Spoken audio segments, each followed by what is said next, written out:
नमस्कार, हांव सरितास गोवन रेसिपीन तुमकां सगळ्यांक माय मोगाचो येवकार। आज हांव करता केळ्याची भाजी, तन्ने केळ्याची भाजी। तर ताजे खातीर हांवें केळी घेतल्या। ही केळी आमकां तासून ताजे कुडके करून घेवपाक जाय। अशें करून आमकां ते तासून घेवपाक जाय।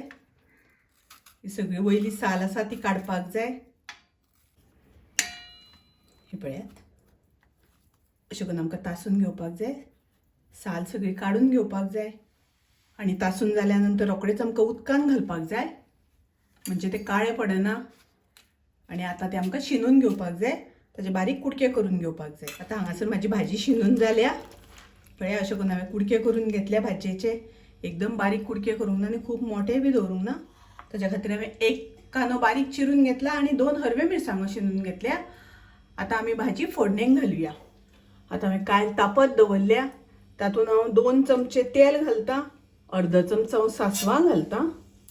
सासवां तडतडली तशी तातूंत हांव 1 कांदो आनी हरवे मिरसांगो चिरून घेतल्या त्यो घालता।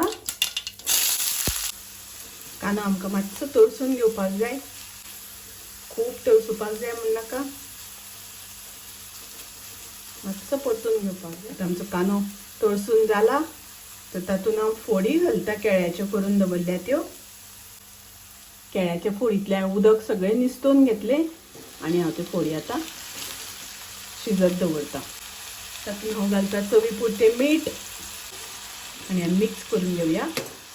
भाजी शिजपाक हांवें उदक घालुना, तुमकां जाय जाल्यार तुमी थोडेशें उदक घालपाक जाता हातूंत। आता हांवें गॅसाची फ्लेम एकदम लो दवरल्या आनी ताजेर झाकण घालून आमकां शिजोवन घेवपाक जाय। झाकण घातल्या नंतर ताजेर हांवें थोडेशें उदक घातलां, म्हणजे भाजी रोखडी शिजतली। भाजी शिजता आसतना मदीं मदीं आमकां दवरून घेवपाक जाय, नाजाल्यार पोना लागता। पळोवया भाजी शिजल्या जाल्यार। आता केळी बरी शिजल्या, भाजी शिजल्या। तातूंत हांव घालता थोडीशी हळदी पावडर, पाव चमचो। हळदी पावडर ऑप्शनल आसा, तुमी ना घातली सुद्दां जाल्यार चलता। तातूंत हांव थोडीशी साखर घालता, अर्धो चमचो, आनी 2 चमचे सोय। आता आमी बरें मिक्स करून घेवया। पळयात, आमची भाजी बरी शिजल्या।